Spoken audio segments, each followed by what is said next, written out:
Mae'r ystadegau yn dangos fod rhyw 29% o'r boblogaeth yn medru siarad Cymraeg. Ac o fewn y sector amaethyddol, mae'r ffigwr tua 43%.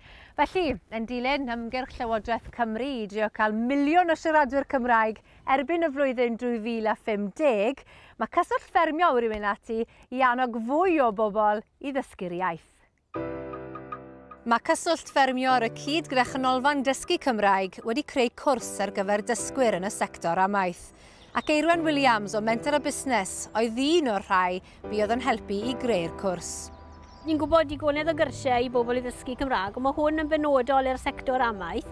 So enghraifft, mae pethau arferol yn dod fel dysgu am rhifau, dysgu am lliwiau, ond hefyd mae pethau fel beth oedd pris yr ŵyn yn y farchnad wrthos diwetha, neu beth yw'r tywydd, achos mae hwnna mor bwysig i ffermwyr. So math na o bethau fel bod yn gwneud yn berthnasol i bobl sydd o fewn y sector. Mae fe'n gwrs ar-lein, a mae yna gwahanol modiwlau ynddo fe, a wedyn allwch chi wneud un modiwl, allwch chi wneud 3 modiwl gyda'r nos, beth bynnag sydd yn siwto chi, a mae'n trwyddo fe gam wrth cam.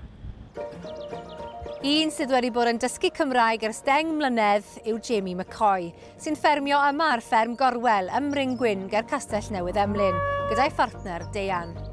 Fi'n dod o North o Cynreiddiol, felly Saes ydw i, ac des i brifysgol yn Aberystwyth i astudio amaeth, ble mae pawb yn siarad Cymraeg, a fi'n eitha nosy, fi'n licio gwybod beth mae pobl yn siarad am, a penderfynais i dysgu iaith.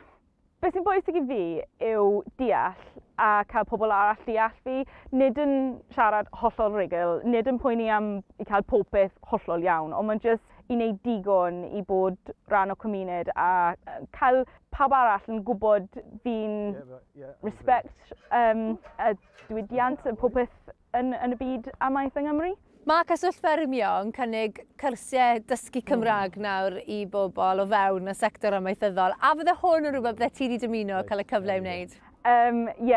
Sa'n gallu dysgu calch neu tarw yn y dosbarth nos Cymraeg, ond siwr o fod gyda cyswllt ffermio, gyda ffermwyr arall, bydd o'n profiad wych.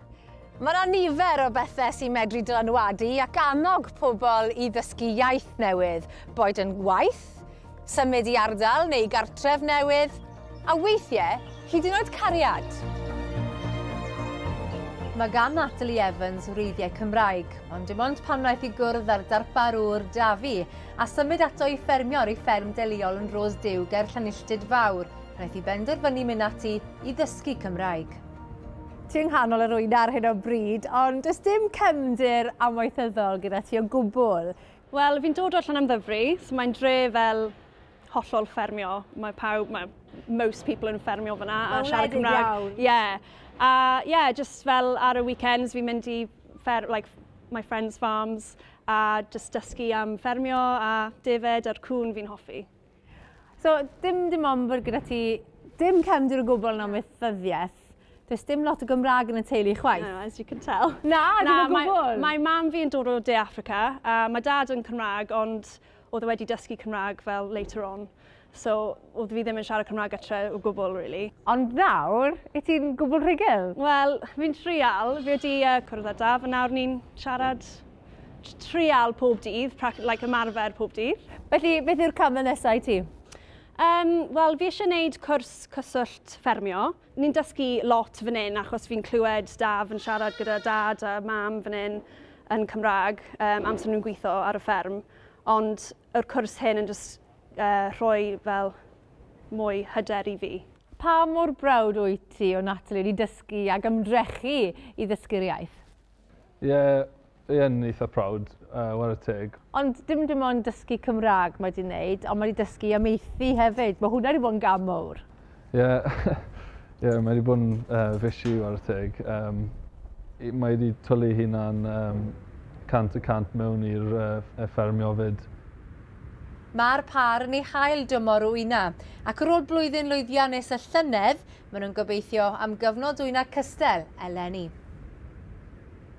Yn y dechrau, oedd e'n fel, achos it's only my second time wyna, mae lot i fi dysgu, so I was fel ofnus fod fi wedi anghofio popeth.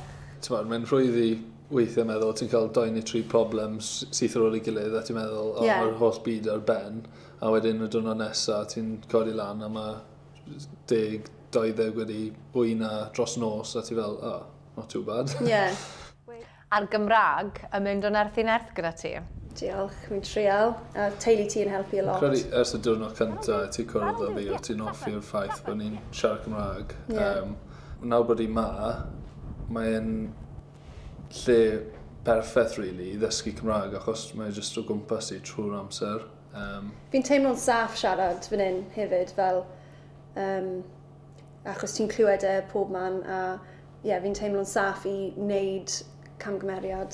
Be fydde dy gyngor di i rywun sydd o bosib yn ystyried dysgu'r iaith? Jyst dechrau, paid bod y ofnus bod ti'n mynd i cael rhywbeth wrong, wneud y cwrs cyswllt ffermio, ti'n gallu wneud y gytre, ti'n gallu, in your own time, a mae'n fel related to farming. Ti'n falch bod ti di mentro? O, 100%. A ti'n mynd fel i'r marced, maen nhw'n siarad Cymraeg fyna, a fel alw teledu, wel fi yn fel dysgu a lot o ffermio ar y teledu, a fi'n hoffi teimlo fod fi'n fel rhan cymuned yn ffermio. Mae'n amlwg bod mentergarwch yn dywaid i, bod ti'n mentro i garw defen am y tro cyntaf, a hefyd i ddysgu'r iaith Gymraeg. Llongyfarchiadau mawr i ti, a phob lwc i'r ddau ohonoch chi. Diolch yn fawr. Diolch.